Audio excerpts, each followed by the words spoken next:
Hi friends, welcome to my new blog. কেমন আছো সবাই? আশা করি তোমরা সবাই ভালো আছো, সুস্থ আছো। আমি আজ চলেছি বাংলাদেশ সীমান্ত অর্থাৎ পেট্রাপোল বর্ডার।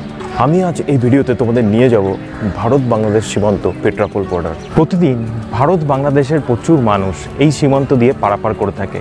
এখানে প্রচুর মানুষ কিন্তু যাতায়াত করে। এছাড়াও বাণিজ্যিক বর্ডার হিসাবে কিন্তু পেট্রাপোল বর্ডারের নাম আছে। তো এখানে প্রচুর মালপত্র কিন্তু যাতায়াত হয়, অর্থাৎ কাস্টম অফিসও কিন্তু আছে। তো পশ্চিমবঙ্গের সবচেয়ে বড় বাণিজ্যিক বর্ডার হলো আমাদের এই পেট্রাপোল বর্ডার। ইন্ডিয়াতে যে সীমান্তটার নাম পেট্রাপোল, বাংলাদেশের সেই পার্টটার নাম কিন্তু বেনাপোল। তো এই পারে পেট্রাপোল আর ওই পার্টটাকে বেনাপোল বলা হয়। যারা প্রথমবারের জন্য বনগাঁতে পেট্রাপোল বর্ডারে যাবেন তারা এই ভিডিওটি অবশ্যই দেখবেন। এই ভিডিওটিতে আমি সমস্ত বিবরণ দেব, কীভাবে এখানে যেতে হয় আর কীভাবে টাকা এক্সচেঞ্জ করা হয় এবং ট্রেন থেকে নেমে কীভাবে এখানে অটো ধরে কীভাবে যাওয়া যায়। যাবতীয় বৃত্তান্ত কিন্তু আমার এই ভিডিওতে তোমাদের জন্য থাকবে। তো তোমরা ভিডিওটা স্কিপ না করে দেখতে থাকো। স্কিপ করলে কিন্তু অনেক ইনফরমেশন মিস হয়ে যাবে।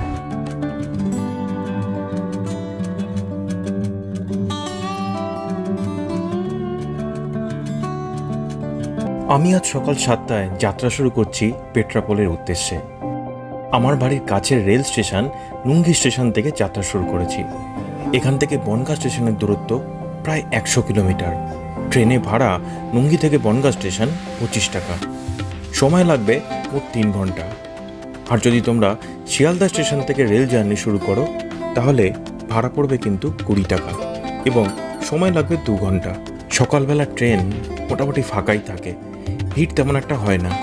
সেই সময় আসলে ট্রেনে ভিড় থাকে যে সমস্ত ট্রেন শিয়ালদা অভিমুখে রওনা হচ্ছে। বাইরের প্রকৃতি দেখতে দেখতে আমরা চললাম বনগাঁ স্টেশনের দিকে। আমরা যেহেতু একদম ফার্স্ট বগিতে উঠেছিলাম তাই আমরা 2 নম্বর প্ল্যাটফর্মের সামনে দিয়ে নেমে বেরিয়ে প্ল্যাটফর্ম নাম্বার 1-এর দিকে যাচ্ছিলাম। কারণ পেট্রাপোল বর্ডার যাওয়ার জন্যে অটো, টোটো, ভ্যান সব কিছু সেখান থেকেই পাওয়া যায়। তোমরা যদি প্ল্যাটফর্মের মাঝে নামো তাহলে কিন্তু এই ওভারব্রিজ ক্রস করলেই পড়বে প্ল্যাটফর্ম নাম্বার 1, আর সেখান দিয়েই যেতে হবে অটো স্ট্যান্ডের দিকে। আগে 1 নম্বর প্ল্যাটফর্মে এটা টিকিট কাউন্টার ছিল, কিন্তু বর্তমানে কাজ হচ্ছে বলে সম্পূর্ণটা ভাঙা হয়ে গেছে। এখানে একটি এসক্যালেটারও কিন্তু হচ্ছে।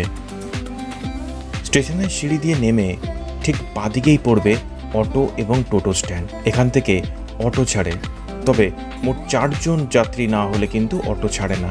তাই চেষ্টা করবেন ট্রেন স্টেশনে আসার পর সঙ্গে সঙ্গে অটো স্ট্যান্ডে চলে আসতে। এখান থেকে পেট্রাপোল বর্ডারের অটো ভাড়া জনপ্রতি পড়বে 50 টাকা। এটাই এখানে কিন্তু ফিক্স রেট। অটো ফেয়ার কিন্তু বাড়তি টাকা এখানে নেওয়া হয় না।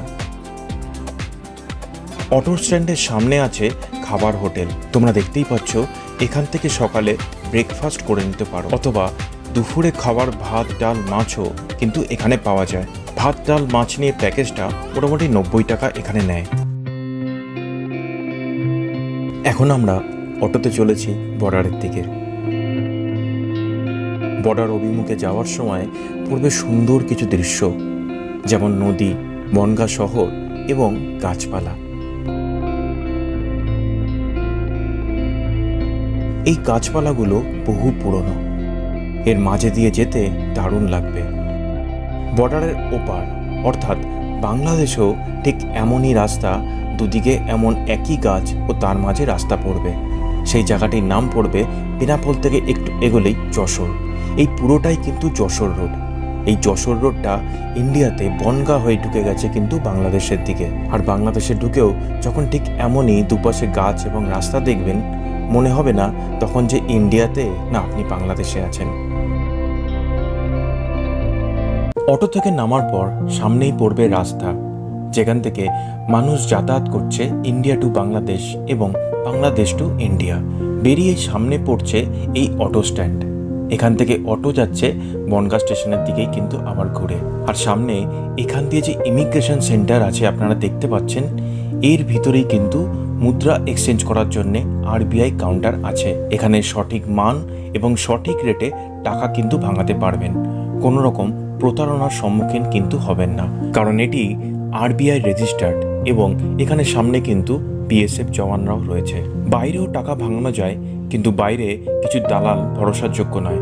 তাই বেটার হবে এখান থেকেই টাকা ভাঙিয়ে নেওয়া। বর্ডার থেকে বেরোনোর পর রাস্তার উপর প্রান্তে খাবার হোটেল আছে, এখান থেকেও খেতে পারেন। তারপর অটোতে যাত্রা করতে পারেন আবার স্টেশনের অভিমুখে। এখানে খাবারের দাম একটু বেশি, যেহেতু বর্ডার তাই দাম তো একটু বেশি হবেই। এছাড়া এখান থেকে বাস পরিষেবাও কিন্তু পেয়ে যাবেন। ধর্মতলা সল্টলেক যাওয়ার বিভিন্ন বাস কিন্তু এখানে রয়েছে, শ্যামলী, গ্রিন লাইন, বিভিন্ন বাস কিন্তু রয়েছে। এখানে একটি নিউ ইমিগ্রেশন সেন্টার কিন্তু হচ্ছে, যা পরবর্তীতে ইন্ডিয়া ও বাংলাদেশের মানুষের যাতায়াতের সুবিধা দেবে। বর্তমানে খোলা আকাশের নিচে ঠায় দাঁড়িয়ে থাকা পরিস্থিতিতে বহু মানুষ অনেক সময় ধরে অপেক্ষা করেন এবং গরমের মধ্যে অসুস্থ হয়ে পড়েন, তাই এই ব্যবস্থা সুবিধা দেবে ভবিষ্যতে।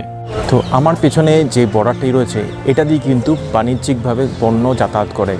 বাংলাদেশ ও ইন্ডিয়া থেকে প্রচুর মালপত্র এখান দিয়ে যাতায়াত করে। আর আমার ঠিক পাশেই রয়েছে এটা কিন্তু ইমিগ্রেশন সেন্টার। এই ইমিগ্রেশন সেন্টার দিয়ে কিন্তু মানুষ যাতায়াত করে, তো মানুষ পাসপোর্ট ভিসা দিকে যাতায়াত করে, তো এটা এখান দিয়ে। আর আমার পেছনে যেটা বর্ডারটা দেখছো সেটা সিল, এটা হচ্ছে যাত্রীবাহী বা এটা মালবাহী জিনিসপত্র যাতায়াত করে। এখান থেকে সমস্ত কিছু ইন্ডিয়া ও বাংলাদেশের মধ্যে সমস্ত কিছু যে সমস্ত মালপত্র, সবজি, সেগুলো কিন্তু যাতায়াত করে। তো আশা করি ভিডিওটা তোমাদের ভালো লেগেছে। ভিডিওটা যদি ভালো লেগে থাকে নিচে কিন্তু কমেন্টস করে অবশ্যই জানিও। আরও যদি কোনো প্রশ্ন থেকে থাকে এই বর্ডারের যাবতীয় তথ্য সম্বন্ধে, তো নিচে কমেন্টস করে কিন্তু অবশ্যই জিজ্ঞেস করতে পারো। আর তো ভিডিওটা যদি ভালো লেগে থাকে চ্যানেলটা প্লিজ লাইক, শেয়ার ও সাবস্ক্রাইব করে দিও। তো দেখা হয়ে যাবে এরকমই কোনো ভিডিওতে, যেখানে খাওয়া দাওয়া, কোনো নতুন স্থান বা অন্য কোনো তথ্য নিয়ে আবার চলে আসবো। তো তোমরা সুস্থ থেকো, ভালো থেকো, চলো বাই।